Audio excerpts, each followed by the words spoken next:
El arco de Elbaf dio inicio oficialmente hace unos capítulos, sin embargo les voy a ser sincero, la cosa no estaba tan interesante, o al menos hasta ahora, ya que en esta semana Oda se apareció con tremendo capitulazo en donde se nos mostró la apariencia tanto de la isla entera de Elbaf como también la de Loki, el príncipe del lugar. Adicional a esto se comentaron cosas interesantísimas como la fruta legendaria misteriosa que se comió Loki, o también una curiosa marca en el brazo de Luffy que apareció en una de las fotos del periódico. En esta review del capítulo 1130 hablaremos a más profundidad de todo esto, así que no le demos más vueltas a esta intro y empecemos. Bien, para empezar con lo del capítulo evidentemente tenemos que hablar de la mini historia de Yamato. En ella podemos ver cómo luego de haberse reunido con Tama ambas se durmieron y mientras eso ocurría un personaje misterioso le robó su espada. Sé que para este punto ya muchos estarán aburridos de la mini historia por lo lento que va, pero al menos en este caso particular me parece que avanzó un poco más rápido de lo normal, ya que al fin se pone sobre la mesa un conflicto interesante desde hace ya un buen tiempo. Recordemos que la misión de Yamato era llevar esa espada a la tumba de Yasui, así que veremos qué ocurre en la siguiente entrega. ¡Ya no puedo seguir viendo eso!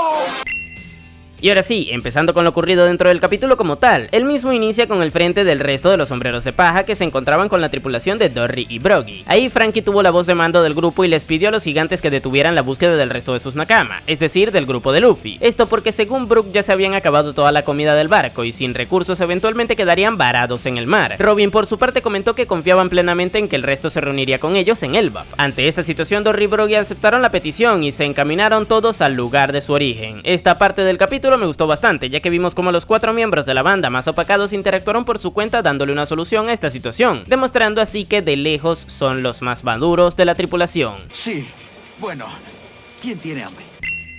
Tras esto pasamos al frente del conjunto principal de la banda. Estos luego de salir del castillo en donde les tenía capturado Road, ya saben, el tipo que se hacía pasar por el dios Sol en los capítulos anteriores, pero bueno, resulta que este era un castillo gigante que conectaba a través de un puente con un árbol gigante, pero cuando les digo que el árbol era gigante es que es descomunalmente gigante. Dicho lo cual, mientras lo recorrían muertos del frío por el clima, divisaron a la distancia a 2 gigantes. Resulta que estos eran miembros de la tripulación de Halrudin, el de Dressrosa. Ellos eran el cocinero Goldberg y la waifu médica Gerd, que básicamente es una Nami gigante. Ambos comentaban que no estaban de acuerdo con la decisión de su capitán de formar parte de la flota de Luffy, ya que consideraban a todos los humanos débiles, y tras esto comentaron también que lograron ver como un cuervo llevaba en sus patas a un barco, refiriéndose al Tao Sansoni cuando los capturó Road. Resulta que si por lo que sea se encontraban a los intrusos, les tendrían que encarcelar, demostrándose así que Elbaf era un lugar bastante cerrado, ya que no admitía que personajes externos entraran al lugar, y que veían a menos a quienes no fueran gigantes. Vamos, que son bastante elitistas estos tipos. Voy a comerlo, pero me ofende muchísimo.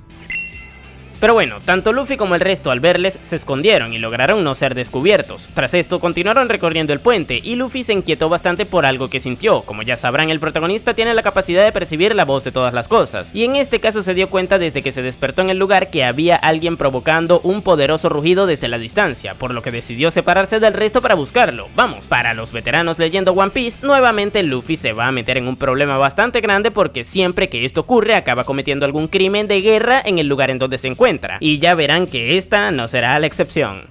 ¡Prepárense para los problemas! Más vale que teman.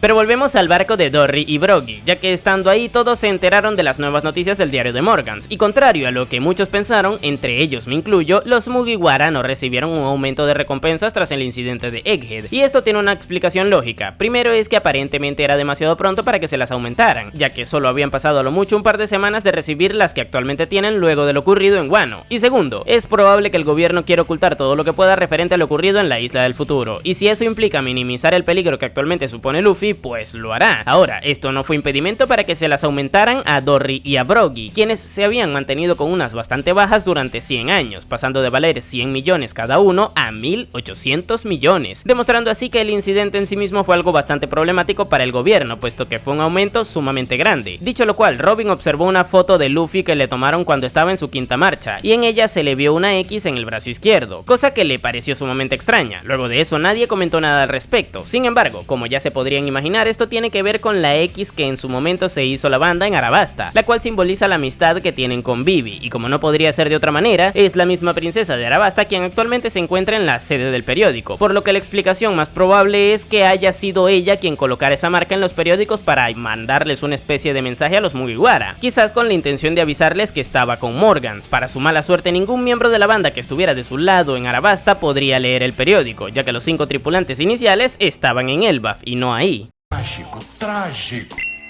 Tras esto, los gigantes del barco les comenzaron a comentar a Robin y a los demás acerca de un montón de cosas. Lo primero fue que ellos evitaron que Hal Rudin fuera a rescatarles, ya que este era quien quería ir en un principio. Además, este tipo parece que era uno de los tantos hijos del rey, pero bueno, posteriormente les explicaron que ellos prefirieron ir debido a un conflicto que ocurrió en Elbaf, y es que resulta que sentenciaron al hijo legítimo del rey, el cual conocían como el príncipe de la maldición. Tal parece que ese tipo eliminó a su padre, el rey Harald de Elbaf, y luego se comió una fruta legendaria que se traspasaba en esa familia de generación en generación. No obstante, luego de ser sentenciado intentó escapar y tuvieron que intervenir todos los guerreros de Elbaf para sujetarlo. Vamos, que el tipo es extremadamente poderoso, y ese tipo no era otro que el príncipe Loki. Sí, el mismo que en su momento fue rechazado por Lola, la hija de Big Mom, el cual actualmente es considerado como una vergüenza para su nación y que posteriormente puede llegar a destruir el mundo.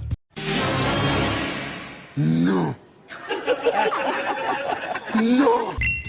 Pero volvemos a Luffy, quien luego de haber recorrido la tierra de los gigantes se topó con lo que parece ser el árbol gigante que se divisaba desde la distancia, y al hacerlo se encontró con un tipo encadenado en él, el cual tenía sus ojos tapados. Tal parece que este era el dueño de ese rugido que escuchó desde que llegó al lugar, y de hecho, al aproximarse a él, este le logró detectar, y le pidió que se identificara, a lo que Luffy le respondió con lo típico de que es Luffy y de que se convertirá en el rey de los piratas. Ante esto, el prisionero le respondió que estaban en el reino de Elbaf, situado en Warland, el cual era el reino más poderoso del mundo que alguna vez fue consumido por la guerra. Mientras comentaba todo esto, vimos un panel en donde Oda dibujó a la isla de Warland, la cual era bastante más vertical que horizontal, es decir, más alta que ancha, y se dividía en varias partes. La primera era la parte baja, que era básicamente una tierra montañosa que rodeaba a un árbol situado en el centro de la misma, el cual era extremadamente alto y tenía 2 niveles más arriba. El primero de ellos estaba en una capa de ramas gigantescas. Ahí tal parece que se construyó el reino, puesto que se lograban divisar varios castillos y edificaciones, y luego el tronco seguía extendiéndose hasta más arriba, haciendo una especie de techo con otra capa de ramas y hojas. A todo esto, alrededor de todas ellas se extendían varias cascadas que vertían agua por sobre todo el lugar, y atravesando la segunda capa estaba una espada extremadamente gigantesca que estaba clavada en la parte más baja de la isla. Muchas personas han dicho que esta era del tamaño de la de Onigashima, pero yo no estoy nada de acuerdo, puesto que hay que tener presente que este lugar está hecho a escala de gigantes, y aún así la espada se ve gigantesca, mientras que Onigashima era una isla en donde habitaban personajes de tamaño normal. Imagínense que el más alto del lugar era Kaido, y un gigante promedio le triplica en el tamaño, así que a mi parecer esta espada es mucho más grande que la katana de Onigashima, aunque hay que tener presente que Oda no es nada bueno representando las proporciones en sus dibujos. Pero bueno, volviendo al tipo con el que se encontró Luffy, este se le presentó como el dios del sol que destruiría al mundo, Loki. Todo esto mientras hablaba con la lengua afuera como Doflamingo, cerrando así el capítulo. No obstante, existen varias cosas interesantes que comentar, gente. La primera de ellas es que la razón por la que Loki tenía los ojos tapados es porque había recibido la pena ocular en algún momento de su vida. No sabemos si fue que le sacaron los ojos, pero al parecer ese no fue el caso, ya que según lo dicho por el tripulante gigante, esta fue impartida por varios años, por lo que no debería ser algo irreversible, así que parece que solamente se los taparon por un tiempo determinado. Por otro lado, el diseño de personaje está bastante genial, ya que tiene varios detalles como tatuajes, el pelo largo ondulado y claro, un cinturón con una calavera, un casco con cuernos como los del Loki de Marvel, vamos, que no se parecen nada a la silueta que vimos en su momento en el flashback de Lola, y gracias a Dios que así fue, porque One Piece necesitaba de diseños épicos. Dicho lo cual, este tipo es un usuario de Akuma no Mi lo suficientemente poderoso como para que todos los gigantes de Elbaf tuvieran que reunirse para capturarlo, cosa que nos hace pensar que tiene un nivel de poder en general bastante alto. De hecho, estoy pensando en hacer un video de los gigantes más poderosos de Elbaf, creo que lo voy a hacer para este fin de semana. semana, así que suscríbanse para que no se lo pierdan. No me cuentas tu vida, crack. Pero volviendo a esa fruta del diablo misteriosa que se comió, yo creo que ese tipo de Akuma no Mi sería una zona mitológica, ya que estas son actualmente con diferencia el tipo de frutas más poderosas de todas, cosa que calzaría con que fuera una legendaria de esa tierra. Ahora, siendo más específico, yo diría que podría ser la Inu Inu no Mi modelo Fenrir, es decir, la fruta del lobo de Loki de la mitología nórdica. Esto para hacer referencia al personaje en el que se basa, más que nada. Por otro lado, me parece sumamente curioso que se autoidentifique como el dios del sol, y seguro que esto dará pie a que tenga interacciones interesantísimas con Luffy, ya que él sí que tiene la fruta de esta deidad. Dicho lo cual, al parecer este sí que va a ser el inicio del conflicto del arco en general, puesto que Loki no debe ser liberado, y podríamos intuir que Luffy lo hará. Así que agárrense, gente, que ahora sí que se viene el arco más prometedor del nuevo mundo. Y bueno, gente, esta fue toda la review. En general el capítulo me encantó, pero ustedes, ¿qué les pareció? Déjenmelo en la caja de comentarios. Yo por mi parte les dejaré por aquí mi video de los personajes que superaron el nivel Yonko en One Piece. Y sin nada más que decir, tú puedes llamarme Napo y nos vemos